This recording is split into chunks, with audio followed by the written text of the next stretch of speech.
진짜 돈을 벌려면, 자본주의에서 자본가가 되려면 무대 위로 올라와야 돼요. 여러분들이 지금 만약 여러분 삶에서 어떤 돌파구를 찾아내지 못한다면 여러분 자신이 지금 이 난쟁이처럼 살고 있는지 몰라요. 그럴 확률이 매우 높습니다.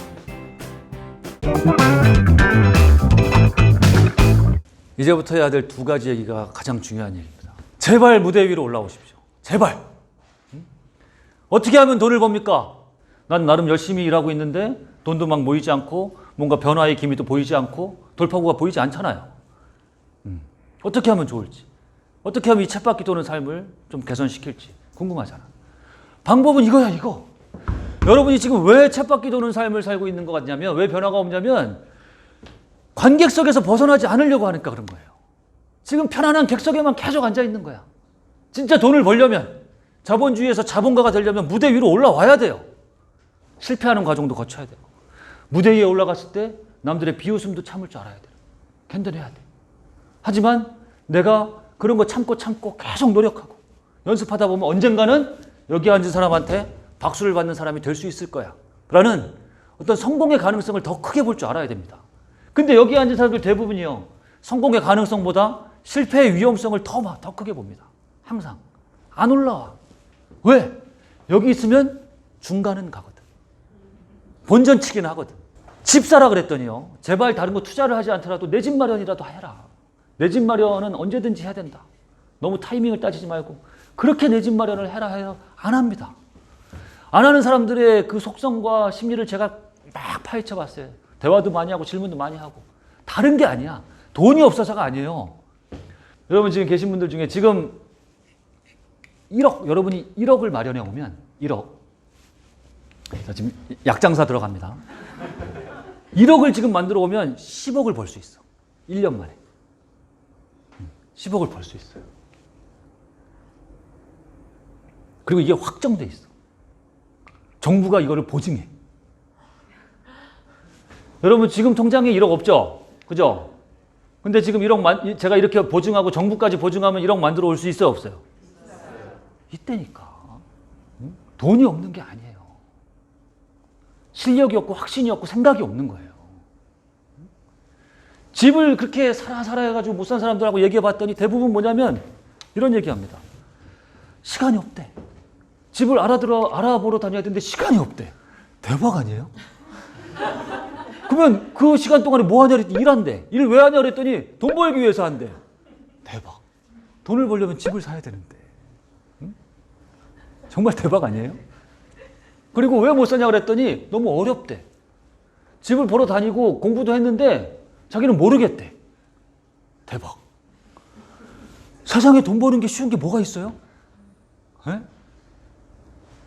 집 거래를 한 번도 안 해본 사람이, 우리 대부분은 그런 단계를 대부분 초보의 단계를 거치잖아요. 세상 무엇을 하든. 집 사는 것도 그렇고, 여러분 아이는 걸음마 하는 것도 처음에 단계를 배우고, 우리 수영 배우려면 허우적거리는 것부터 시작하지 않습니까? 그죠? 어렵지 않은 거 세상에 아무것도 없어. 투자도 다 마찬가지예요. 자본주의에서 돈 버는 거, 모든 돈 버는 과정이 다 똑같은 거예요. 다 단계가 있고 어려워. 그걸 다 시작해야 돼. 어려움을 마다하지 말아야 돼. 힘든 거. 어렵다고 안 해, 그걸. 제일 중요한 건 뭐냐면 집 사는 사람들이 못 사는 이유가 불안함입니다. 불안함. 내가 사고 나서 떨어지면 어떡하나. 이게 진짜 대박이죠. 물론 이해는 합니다. 그런 심정을. 근데 그 사람들은 아직 노력을 안 한 거예요. 무슨 노력을 안 한 거예요? 지금 집값이 떨어질까 봐 집을 못 사는 사람들이 노력 안 한 게 뭐예요? 그런 불안함을 없앨 정도로 공부를 아직까지 안 한 거야. 공부를 조금 제대로 어느 정도까지만 한 사람들은 그런 불안함 안 가져요. 집은, 특히 내 집 마련은 언제든지 해야 되겠다라고 생각하게 됩니다. 어느 정도 공부하면. 저는 제일 안타까운 사람들이 어떤 사람들이냐면 임대주택 고집하는 사람들이 있어요. 임대주택. 정부는 당연히 이제 임대주택을 많이 공급을 해야 됩니다. 여러분 뭐 그런 얘기 들어보셨는지 모르겠지만 전 세계 어딜 가도요, 이 자본주의가 정말 발달한 뭐 미국이나 영국이나 이런 나라를 가도 무주택자 비율은 변화가 없어요. 시간이 가도. 항상 40% 내외가 유지가 됩니다. 정말 무서운 현실 아니에요? 세상은 정말 다 소득이 늘어나고 하는데도 무주택자 비율이 그대로 유지가 돼요. 사람들의 생각이, 돈은 많이 벌어도 생각은 변하지 않는다는 얘기예요. 근데 어쨌든요. 임대주택이 기본적으로 좀 주거비용이 싸잖아요. 그러니까 임대주택 사는 거를 굉장히 선호하는 사람이 있어. 근데 그거 여러분 큰일 납니다. 대부분의 경우에 임대주택 좋아하는 사람들이 저 밑바닥 인생을 계속 살 확률이 매우 높습니다. 문제는 뭐냐면 그 안에 들어가면 잘 못 나온다는 얘기예요. 한번 그 임대주택에 들어가고 그러면 주거비용을 아끼죠. 전세비용을 좀 아끼고 그럼 그 돈을 이용해가지고 이 임대주택에 들어간 그거를 효용을 잘 살려내려면 그 남는 돈 있죠. 이런 걸 갖고 잘 모으고 이걸 잘 불려야 되는데 그렇게 안 한다는 얘기야. 대부분의 사람들이 임대주택 들어간 사람들이 그 남는 돈 이거 갖고 어떻게 해요? 써버려요. 돈이 생겼다. 못 벗어납니다. 지금 현재 현대판 임대주택은요.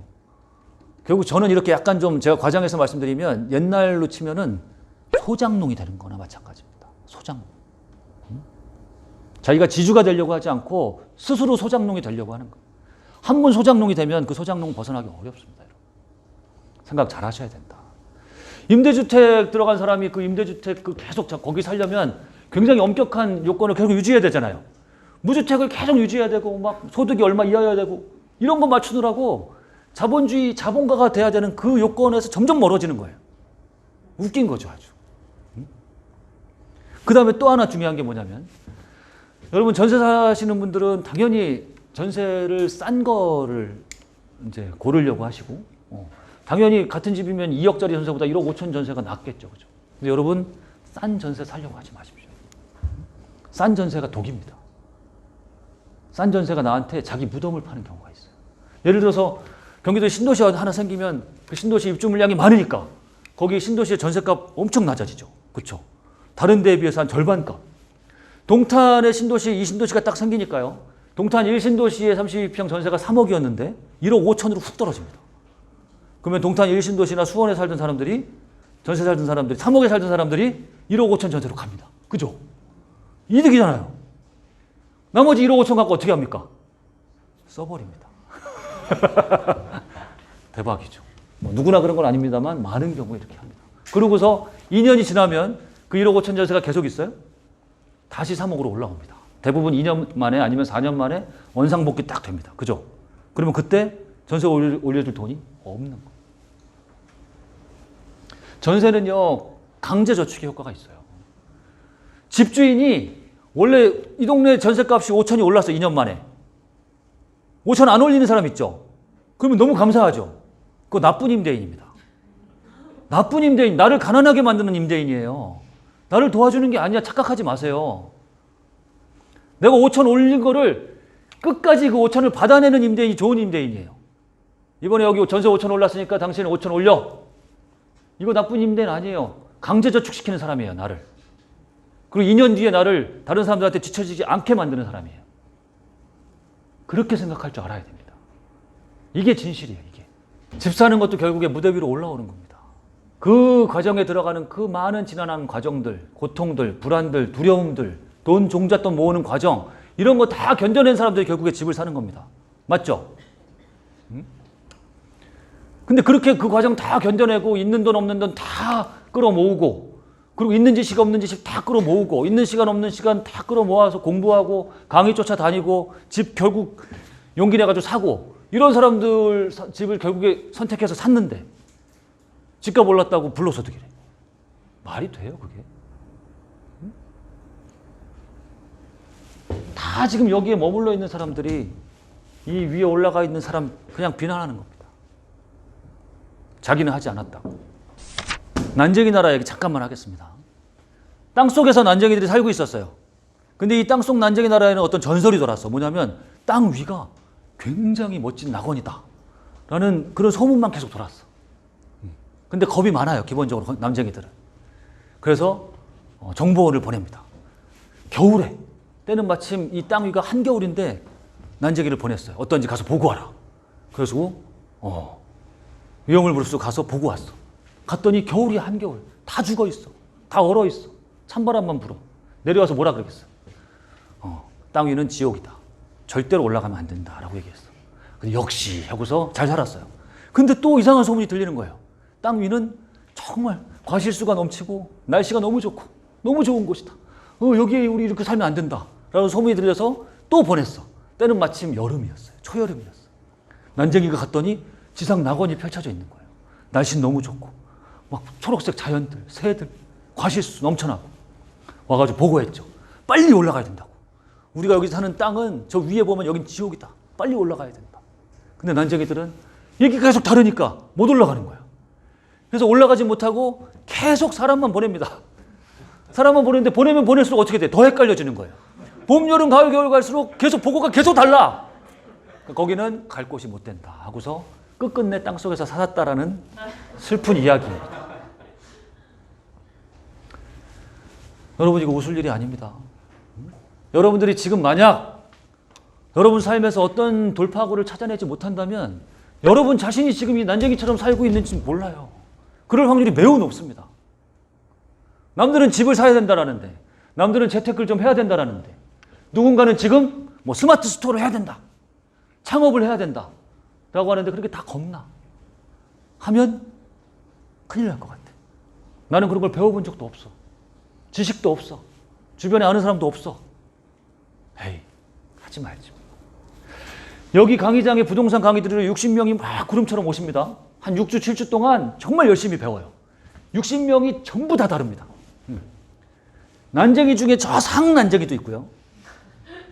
열심히 배웠는데 아무런 움직임도 안 합니다. 돈 막 50만 원, 60만 원을 강의료로 내고서도요. 그러고 와서도 아무런 행동을 안 합니다. 과제를 내줘요. 이번 주에 여러분 주변에 있는 현장 조사를 가서 시세 체크를 해보십시오. 그거 어려워요? 너무 바빠가지고 주변 아파트 시세 파악 한두 시간도 못해요? 이걸 안 해. 대박이죠. 그런 분도 있는가 하면 본인 삶을 정말 바꾸려는 생각이 정말 투철하신 분은요. 자기가 진짜 바쁘고 힘들고 돈도 없고 하지만 어떤 식으로든 기회를 만들어냅니다. 어떤 식으로든. 저 위에 세상이요. 뭐 굉장히 낙원 같다라는 소식도 있고 굉장히 얼음장 같다라는 소식도 있지만 세상은 그런 곳인가 보다라고 인정하는 거예요. 여러분, 세상에 제일 멍청한 농부가 누군지 아세요? 흉년이 올까 봐 농사를 짓지 않는 사람이에요. 흉년이 올 게 무서워. 흉년이 오면은 지금까지 얻은 거 다 말아먹을까 봐 농사를 아예 짓지 않는 사람들 너무 많아요. 난쟁이랑 똑같은 사람들. 무대 위로 올라가지 않는 사람들이죠. 근데 진짜 현명한 농부는 누굽니까? 진짜 이 세상에서 결실을 잘 거두는 농부는 어떤 사람이에요? 세상은 자연은 우리에게 흉년도 가져다 주지만 풍년도 가져다 준다. 이게 내가 사는 세상이다. 흉년과 풍년은 번갈아 오는 것이다. 이걸 인정하고 풍년 때는 내가 부지런히 일해가지고 많은 결실을 거둔다. 그리고 언제 올지 모르는 흉년을 대비해가지고 곡식을 창고에 비축해 둘 줄 아는 사람. 그래서 어떤 식으로든 그 흉년을 넘어갈 수 있는 준비를 하는 사람. 이런 사람이 진짜 이 세상을 잘 살아가는 사람이에요. 제가 알고 있는 모든 문학 작품 중에서 제가 가장 좋아하는 주인공이 누구냐면 이 친구입니다. 이 친구. 사람이 아니네요. 갈매기. 리처드 바크의 갈매기의 꿈. 여기도 붙어 있죠. 진짜 멋지죠. 이 갈매기의 꿈에 나오는 주인공 갈매기 이름이 뭡니까? 조나단 리빙스턴이죠.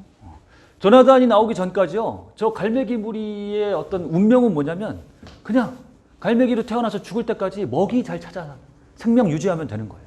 바닷가에서 사람들이 버린 그런 먹이 잘 주워 먹고 그리고 생명을 잘 유지하는 게 그게 자기들의 미션이었던 그런 존재예요. 갈매기는.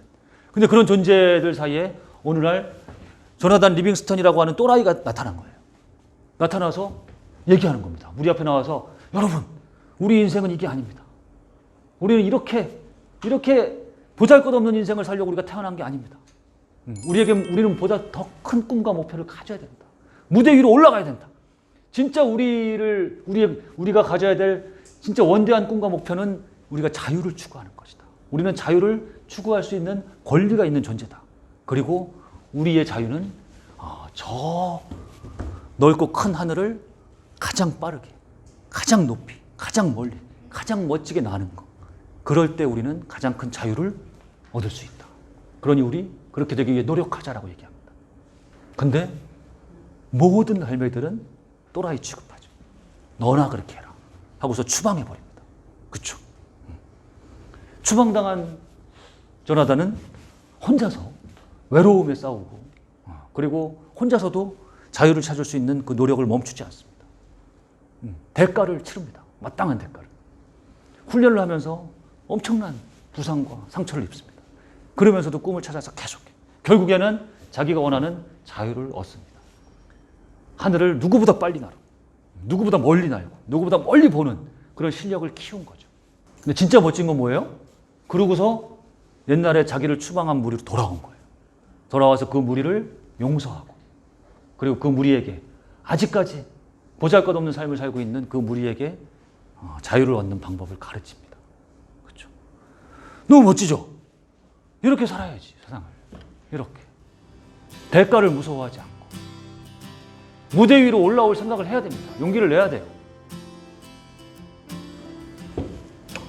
전 여러분들이 그런 생각을 가졌으면 좋겠습니다. 오늘 제가 얘기한 건 다 있더라도요, 우리 뭐 돈 얘기한 거는 다 있더라도 이 생각만큼만 여러분이 가슴에 뜨겁게 가져가셨으면 좋겠어요.